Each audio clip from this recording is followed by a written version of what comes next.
Bom dia a todos, sejam bem-vindos.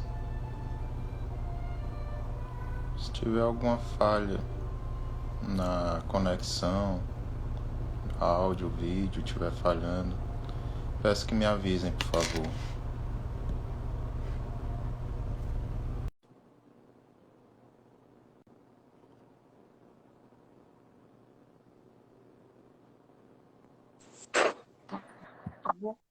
Olá, bom dia, tudo bem?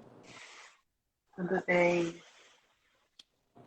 Bom, gente, é sempre um prazer poder conversar com vocês. Então, vamos dar início a mais uma transmissão, uma explanação do Evangelho segundo o Espiritismo. Meu nome é Alan, Alan Coach, para aqueles que não me conhecem. Colaboro com a atividade do Centro Espírita Nosso Pai e também sou estudante dessa casa. Enquanto mais alguns amigos chegam, para que a gente também possa ir se harmonizando, vamos lendo uma mensagem do livro Vida Feliz. Reserva algum período do tempo ao serviço sem remuneração, à caridade fraternal, à ação em favor da comunidade. A hora vazia é sempre espaço mental perigoso. Oferece ao teu próximo a alguma sociedade ou agremiação que se dedique à benemerência, à construção de vidas. Pequenas ajudas produzem os milagres das grandes realizações. Jamais te refires a este mister de ajuda desinteressada, não retribuída.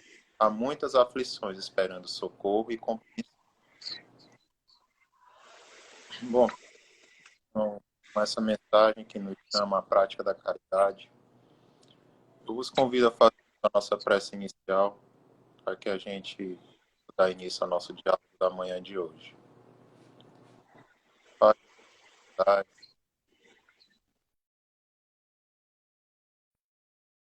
por mais uma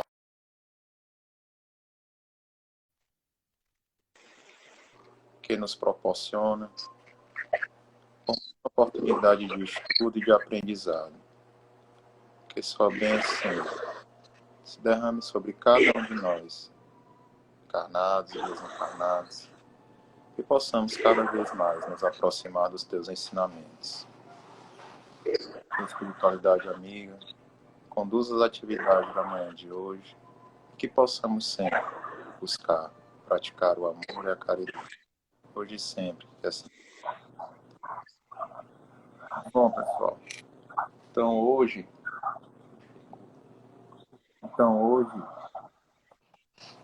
nós vamos conversar um pouco sobre a caridade moral e a caridade material. Iniciar Eu, pais. eu não estou conseguindo te ouvir um pouquinho, acho que está travando, não sei se é o meu. Tá. Piorou a conexão?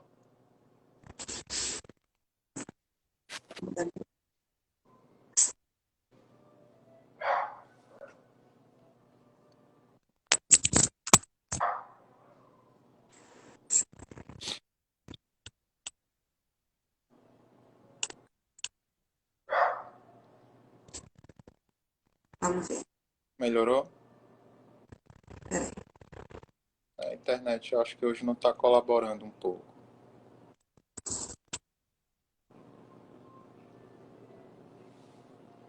Tá, deixa eu...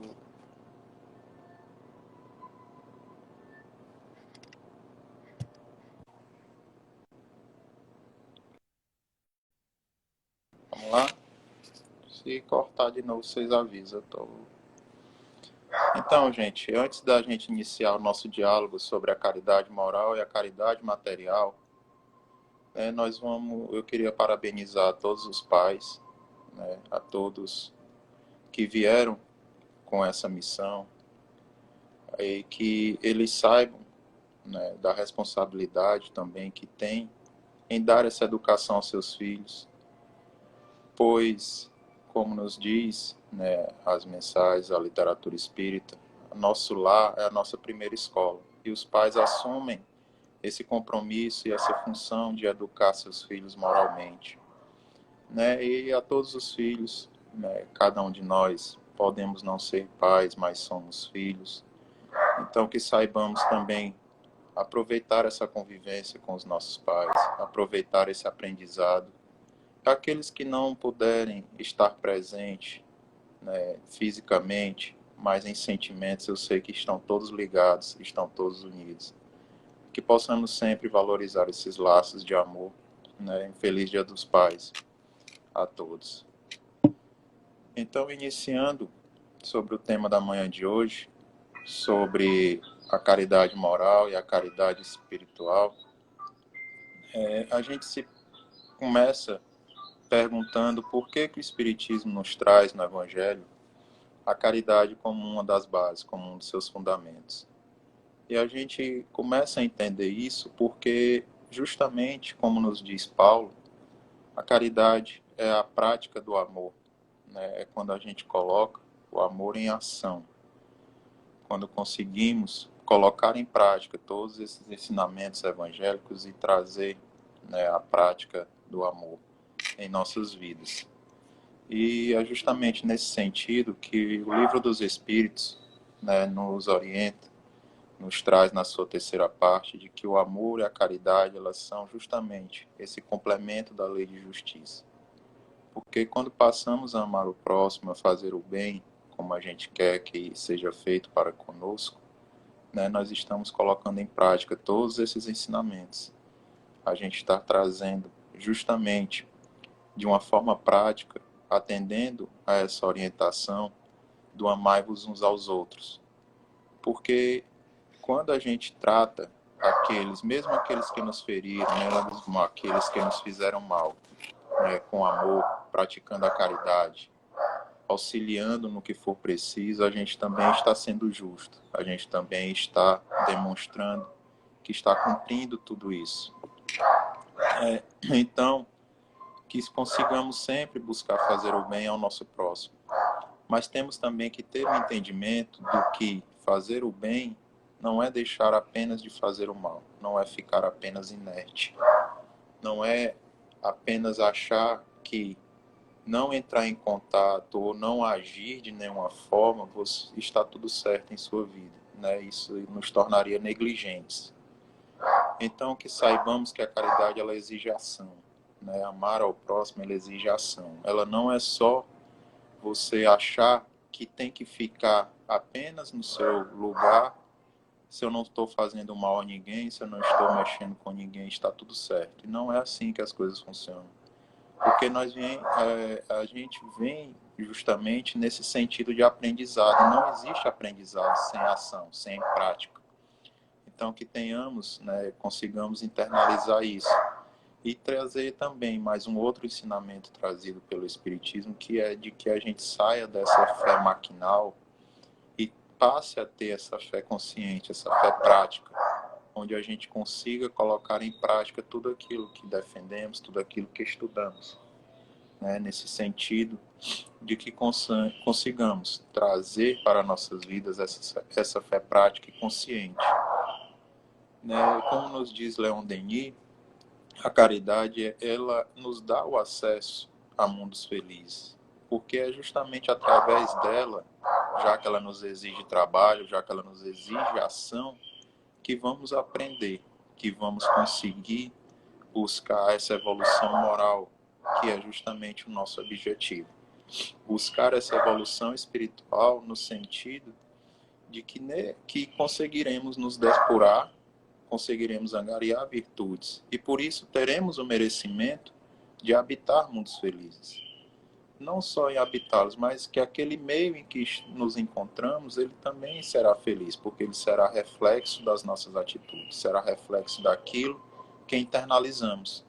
Então, por isso, Leon Denis nos traz esse ensinamento, que a caridade, ela nos dá esse acesso, né? É como se ela fosse o passaporte para que a gente consiga justamente, né, essa aproximação de mundos mais felizes. E o Evangelho nos traz justamente isso, que é a caridade, essa virtude fundamental, porque ela, para podermos praticar a caridade, nós temos que internalizar outras virtudes. Nós temos que ser indulgentes, nós temos que ser compreensivos, nós temos que ser piedosos. Então ela é justamente esse conjunto né, prático, esse conjunto ativo de outras virtudes que nós angariamos, que nós colocamos em prática. Né? A caridade, ela se apresenta como uma forma de humildade e é justamente uma negação ao orgulho e ao egoísmo que ainda carregamos. Orgulho e egoísmo este que ainda nos privam de muita coisa, que ainda nos impedem de avançar em muitos sentidos. Né? Então, por isso, a caridade ela é tão importante e ela é o conjunto dessas virtudes nesse sentido. Então, a gente pode se perguntar, mas quando e para quem fazer a caridade? Né? E o Espiritismo nos responde que essa caridade ela deve ser praticada em todas as relações em que nos achamos com os nossos semelhantes, ou seja, em todos os momentos da nossa vida, porque sempre estamos em contato com alguém, principalmente dentro dos nossos lares, né, que é um local onde temos o primeiro contato, quando foi dito, é a primeira escola que nós temos da vida, a primeira orientação que nós recebemos para que consigamos ter essa relação com o próximo. Então, é justamente, né, em cada momento que devemos buscar, né, praticar, ter a paciência. Não é fácil nessas nossas convivências, né, principalmente no seio familiar. A gente sabe que é algo bem difícil, mas que devemos sempre buscar iniciar, praticar. Né? Sem iniciar, não conseguiremos avançar. Então, Emmanuel também nos diz que a quem devemos fazer a caridade é o nosso próximo. Não? E o próximo se trata justamente, como ele nos alerta, de cada coração que estiver mais próximo de nós, junto nessa jornada encarnatória. Né? Então, que a gente saiba que devemos estender, dentro das nossas possibilidades, essa ação de caridade a todos que estiverem próximos a nós, a todos que pudermos ajudar indistintamente. Né? Não devendo haver uma escolha, um exclusivismo, se vamos ajudar apenas aqueles que podem nos retribuir, ou se vamos ajudar apenas aquelas pessoas que pensam como nós. É justamente aí que o Evangelho também nos alerta para não praticarmos a chamada beneficência exclusiva, que é quando só queremos praticar o bem àqueles que podem corresponder à nossa prática, às nossas atitudes, da forma que achamos que devemos ser retribuídos. Então, a caridade ela deve ser desinteressada. E devemos também apurar a nossa percepção para as chamadas misérias ocultas. Né? Pessoas que estão, às vezes, ao nosso lado, estão bem próximas a nós, com problemas que muitas vezes passam despercebidos. Né? O texto do Evangelho ele nos alerta que sempre em calamidades, em grandes problemas, nós costumamos ter, né, buscar esse auxílio coletivo, mas às vezes esquecemos daquela pessoa que está ali ao nosso lado, né, convive conosco às vezes diariamente, mas que a gente não tem essa percepção de lhe dar esse auxílio. Pessoas que passam por problemas que para a maioria da sociedade passam despercebidos. Então, que a gente tenha, às vezes, né, esse sentimento apurado de levar um consolo, às vezes apenas uma palavra amiga, às vezes a dedicar apenas o seu tempo para escutar aquela pessoa que quer ser ouvida. Né? E, sobretudo, tendo o entendimento de que a caridade ela deve ocorrer de uma forma, né, desinteressada, e não só buscando alguma retribuição de acordo com o que achamos que merecemos. Né? E é justamente aí também que mora a questão de nos abstermos de ostentar em cima da caridade. Né? Pois quando fazemos isso, a gente acaba humilhando aquela pessoa que está recebendo o nosso auxílio. Por isso, tem aquele conhecido ensinamento de que a vossa mão esquerda ignore o que dá a vossa mão direita. Né? Para que a gente consiga entender que não devemos buscar essa caridade, praticá-la para poder, né, nos apresentar como melhores do que o outro, para poder ostentar em cima dela, para trazer publicidade no sentido de nos trazer para o próximo, mostrando que somos melhores ou piores, né, porque isso acabaria humilhando aquele que recebe. Não vai tirar o mérito da caridade praticada no sentido né, geral, porque alguém vai acabar sendo beneficiado, mas o benefício principal que merece a caridade, ele não vai ser alcançado, né, que é justamente de levar esse auxílio desinteressado, de tirarmos algum aprendizado também daquilo que estamos praticando. E o Livro dos Espíritos, na questão 886, quando Kardec pergunta qual o verdadeiro sentido da palavra caridade, os Espíritos respondem de uma forma bem direta, bem sucinta: benevolência para com todos, indulgência para as imperfeições dos outros e perdão das ofensas.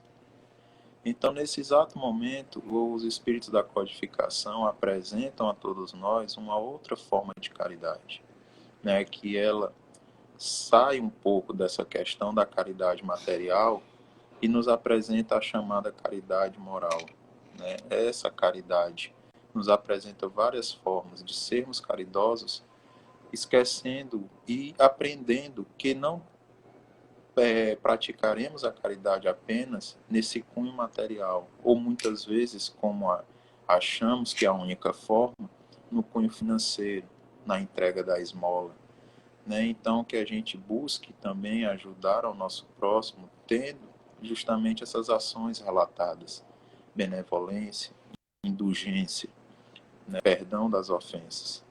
Porque se a gente reter a caridade apenas ao cunho material, nós estaríamos excluindo algumas pessoas de poder praticar, né, essa virtude tão valiosa que o Evangelho nos apresenta.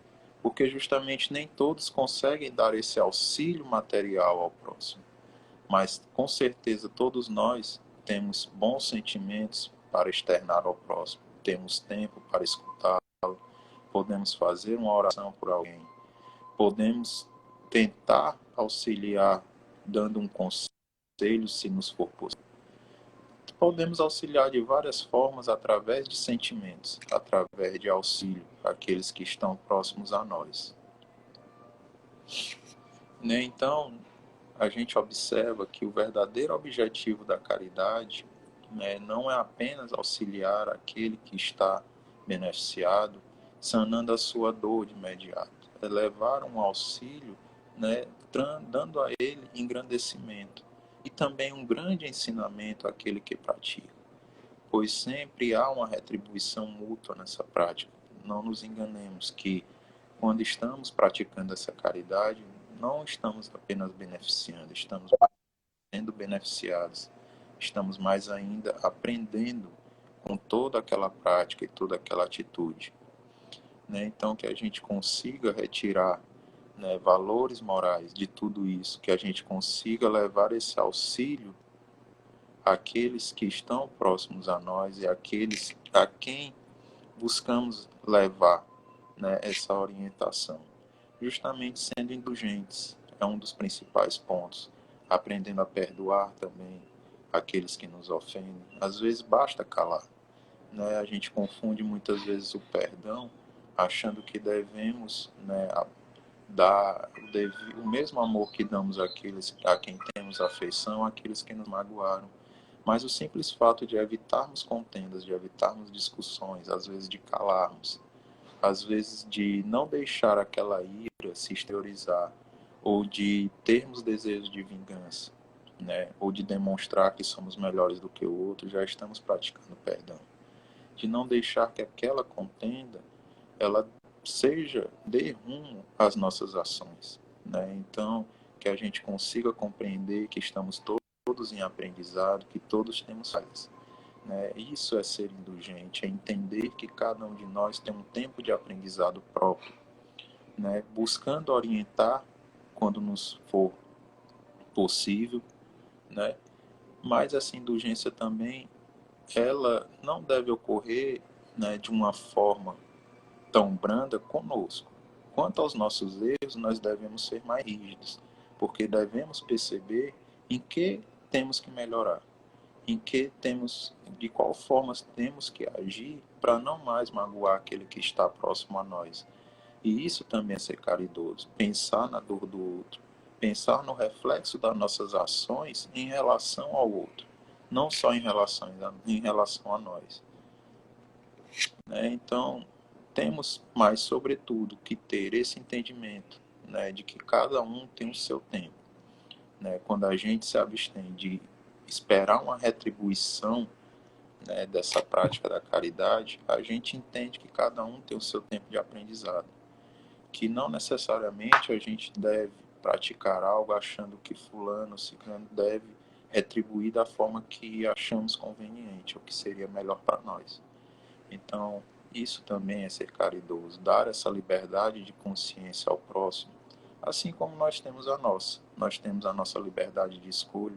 Às vezes nós queremos a compreensão daqueles que estão próximos a nós, então que saibamos compreender também as falhas dos outros, as falhas daqueles que convivem conosco, né? Que é buscando justamente esse entendimento de que cada um tem o seu tempo de aprendizado, né? E que a gente consiga, né, internalizar e buscar, sobretudo, uma das principais práticas, né, que é a ação da prece, é a ação de bons pensamentos. Por isso a caridade ela é tão importante, porque ela também é acessível a todos.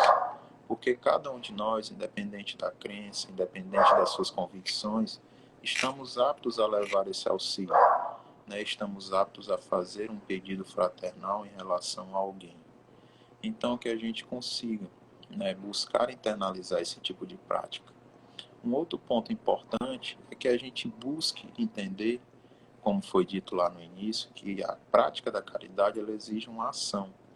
Ele exige de nós que a gente saia da inércia, que a gente tente colocar os ensinamentos evangélicos em prática. Então, para isso também não nos cabe querer terceirizar essa caridade, né? Querer que outras pessoas pratiquem o bem no nosso lugar, né? E que a gente entenda que todos nós evoluímos em conjunto, que todos nós estamos aqui em um aprendizado conjunto. E é justamente aí, quando a gente consegue colocar em prática o amor, que a gente percebe que esse aprendizado ele ocorre de forma conjunta, que essa troca de auxílio ela ocorre de forma conjunta, que a gente consegue evoluir, né, de uma forma coletiva. Quando eu disse que devemos também praticar a caridade, tendo esse entendimento de que nossas ações refletem no todo, é justamente nesse sentido que a gente tem essa percepção de entender que algo que para mim pode ser bom, mas eu posso estar magoando alguém. Então eu não estaria sendo caridoso. Então que tenhamos às vezes essa percepção de que muitas das nossas atitudes podem ser modificadas quando eu passo a pensar na dor do outro, em como eu posso auxiliá-lo, né? E que a gente busque essa fé, que a gente busque essa ação e essa prática constante, né? E São Paulo, né, em uma das passagens do Evangelho, ele nos traz justamente isso, de que a caridade ela é tão importante, além dela ser esse conjunto, né, de expressão de outras virtudes, ela é acessível a cada um de nós. Todos nós temos aptidão. Não existe ninguém tão ruim que não possa praticar o bem, né? Basta mudarmos essa percepção. Então, quando ele nos diz que entre a fé, a esperança e a caridade é a mais excelente, é justamente aí porque através dela nós trazemos à tona, nós colocamos em prática a nossa esperança de sermos felizes, a nossa esperança de um mundo melhor. Colocamos em prática essa fé que carregamos de todos esses ensinamentos trazidos pelo Evangelho, essa fé de que tudo pode melhorar, de que podemos avançar na nossa jornada. Mas isso nos chama ao trabalho, nos chama à prática da caridade, nos chama essa necessidade de aprendizado coletivo através da ação, né? Então, por isso ela é tão importante, porque além de nos trazer muitos ensinamentos, é uma virtude que está acessível a cada um de nós, independente de quem seja. E é por isso que Joana de Ângeles nos diz que quando o indivíduo ele passa a praticar a caridade, ele se liberta das suas paixões, né? Paixões essas, como eu disse lá no início, que às vezes se refletem em orgulho, em egoísmo, em vaidade, que nos impedem de avançar, que nos fazem achar que somos incapazes, que nos fazem às vezes magoar aqueles que estão próximos a nós, que nos impedem de mudarmos as nossas atitudes, as nossas percepções. certo? Então, que saibamos que não é um processo fácil, que não é algo que vai acontecer da noite para o dia, que é algo gradativo. Como todo aprendizado, ele ocorre de uma forma gradativa, às vezes de uma forma lenta, às vezes de uma forma mais rápida, mas depende da dedicação de cada um de nós. Então, que usemos sempre, cada momento da nossa vida, a convivência no lar, a convivência no trabalho, né? Vamos ser testados todo o tempo, nossa paciência, vamos falhar em muitos momentos, mas que a gente não use essa falha como motivo para desistir, que a gente saiba que podemos avançar, né? Pois é um aprendizado constante. Então, que a gente consiga internalizar todos esses ensinamentos, colocando em prática o amai-vos uns aos outros, colocando em prática o principal ensinamento, que é que a gente só faça ao outro aquilo que a gente quer que seja feito para conosco. Se a gente colocar isso como parâmetro principal das nossas ações, muitos males serão evitados. Muita coisa será evitada, porque a gente passa a refletir, a pensar na consequência do que vamos fazer. E essa é uma forma de amar ao próximo. Essa é uma forma de colocar em prática esse evangelho. Essa é uma forma de demonstrar que estamos vivenciando essa fé e que estamos trazendo esse aprendizado às nossas vidas. Então, meus amigos, mais uma vez, que saibamos atender a esses ensinamentos, que saibamos perceber a importância da caridade em nossas vidas. Mais uma vez aqui eu quero agradecer a todos que nos acompanharam até aqui, a presença de vocês. Peço desculpas, se em alguns momentos a internet não colaborou. Quero mais uma vez parabenizar aos pais, a todos que vêm com essa missão, que também estão praticando a caridade, porque muitas vezes tem que se abnegar de muita coisa, firmam esse compromisso, de às vezes perdoar algumas coisas para receber aquele ente como seu filho, mas tendo a certeza de que essa vivência, de que essa oportunidade lhe trará muito aprendizado, lhe trará muita evolução espiritual, não só a ele, mas a todos que estão convivendo. Então, meus parabéns a todos os pais e aos filhos, todos nós somos. Então, que saibamos também valorizar essa convivência. Aqueles que já não convivem com seus pais por N motivos, ou que não estão mais, seus pais não estejam mais no mundo material, mas saibam que os sentimentos, eles não se quebram, eles permanecem, que lembremos dos momentos bons, que não lembremos disso com tristeza, mas com alegria, buscando sempre, esse entendimento de que os laços fraternais, eles não se quebram. Então, muito obrigado mais uma vez a todos. Agora eu vos convido a fazermos a nossa prece de encerramento, para darmos continuidade a esse dia, para confraternizarmos, aqueles que puderem com os seus familiares. Pai de infinita luz, mais uma vez te agradecemos a oportunidade de aprendizado, a oportunidade de estudo, a oportunidade, Senhor, de colaborar de alguma forma. Te agradecemos pelo dia, por todo a tua misericórdia. Abençoe a cada um dos que sofrem, a cada um dos que precisam de orientação, que possamos sempre fortalecer a nossa fé e confiança em Ti, tendo a certeza de que não estamos desamparados. Obrigado, Pai, que saibamos sempre buscar estender a mão ao nosso próximo, nesse aprendizado constante, nessa evolução coletiva, para que todos consigamos esse progresso espiritual tão desejado. Obrigado, Senhor, pela tua misericórdia, hoje e sempre, que assim seja. Mais uma vez, pessoal, muito obrigado pela presença de todos. Muito obrigado ao nosso lar pela oportunidade. Um bom dia a todos e até a próxima.